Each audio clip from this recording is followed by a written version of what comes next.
On voudrait voir avec vous finalement votre point de vue sur comment les étudiants de ce territoire évoluent, poursuivent, entreprennent leurs études.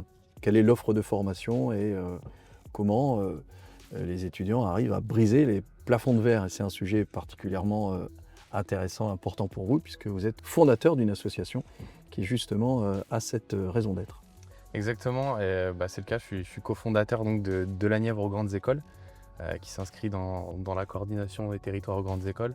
Et notre but, c'est de lutter contre l'autocensure des lycéens, dans la Nièvre principalement, face au cursus sélectif.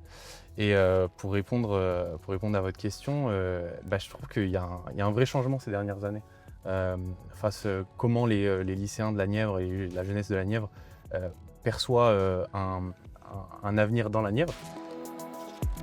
Alors expliquez-nous finalement ce que fait cette association, puisqu'en fait, si je comprends bien, vous avez fait vos études secondaires dans la Nièvre, vous y avez vécu, vous avez commencé une carrière de basketteur pro, voilà, et finalement vous êtes parti à Sciences Po, et c'est à Sciences Po où vous vous êtes dit que vous souhaitiez créer une association pour aider les lycéens à briser le plafond de verre. C'est un peu ça. Hein. Exactement. Pour lutter contre l'autocensure, le premier objet, c'est de donner de l'information à ces lycéens. Et donc on intervient dans les lycées, on a plusieurs centaines d'interventions à notre actif, on leur donne l'information déjà que nous existons et pour les aider, et ensuite on leur donne l'information sur ces cursus sélectifs. Donc la deuxième étape, c'est de les mentorer. Donc un système de mentorat, étudiants qui sont mentors et qui sont issus de la Nièvre, qui mentorent du coup des lycéens qui sont actuellement dans la Nièvre. Le but, c'est de les aider, de les accompagner académiquement, mais aussi sur leur orientation, pour un peu démystifier ce passage vers les cursus sélectifs, tant sur le plan académique, mais aussi sur le fait de faire le grand pas dans la grande ville, c'est-à-dire trouver un logement, trouver une bourse, etc. On essaie de les accompagner et un peu balayer cette peur de la grande ville qu'on a quand on vient de la Nièvre.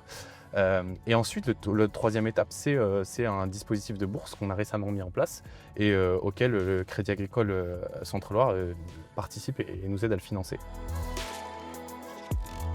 Et alors vous me disiez tout à l'heure cette fierté de vous engager au profit des lycéens de la Nièvre et je dirais plus généralement du territoire de la Nièvre. On sent chez vous, quand vous parlez de ce territoire, beaucoup de fierté.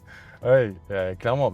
C'est difficile à décrire, mais comme je disais, il y a un changement de discours dans la jeunesse nivernaise. C'est que quand on parle de Nevers d'habitude, enfin à l'époque, on pensait tout de suite au territoire un peu déserté ou quoi que ce soit. Ça change maintenant. Quand on croise des lycéens, enfin des anciens lycéens ou des étudiants dans les grandes villes, que ce soit à Paris ou dans d'autres grandes villes, qui sont issus de la Nièvre, et tout de suite, c'est une fierté de parler de la Nièvre, d'avoir ce petit groupe. Vous me disiez que vous aviez rencontré le directeur de la formation du territoire, d'autres acteurs du territoire, et que votre proposition de valeur, de création de cette association avait été extrêmement bien accueillie. On ne veut pas travailler dans notre coin, on ne veut pas faire concurrence à quelque initiative qui soit, on veut travailler main dans la main avec les collectivités territoriales, avec les acteurs privés, avec les institutions vraiment de la Nièvre. Le but, c'est qu'on travaille tous ensemble pour faire briller la Nièvre autant qu'elle mérite de l'être.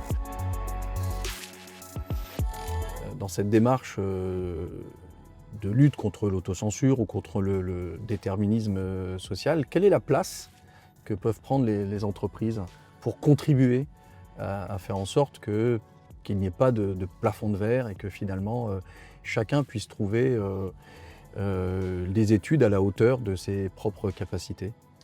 Je pense que déjà tout simplement nous aider à financer le dispositif de bourse, évidemment, je suis obligé de le dire, mais c'est pour les entreprises, c'est vraiment pas simplement une étiquette qu'on colle, c'est vraiment un investissement déjà pour le très long terme pour leur société, parce que quand on investit dans une initiative, dans cette jeunesse, quand on investit dans cette jeunesse, c'est simplement des talents que ces entreprises vont récupérer ensuite et des talents qui non seulement seront heureux d'arriver et de retourner dans ces entreprises, mais qui surtout, ces talents, ils voudront redonner à ces entreprises.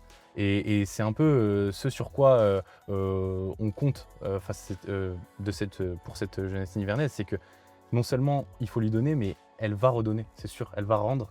Et c'est ce qu'on fait nous actuellement, et c'est ce que font à chaque fois chaque lycéen.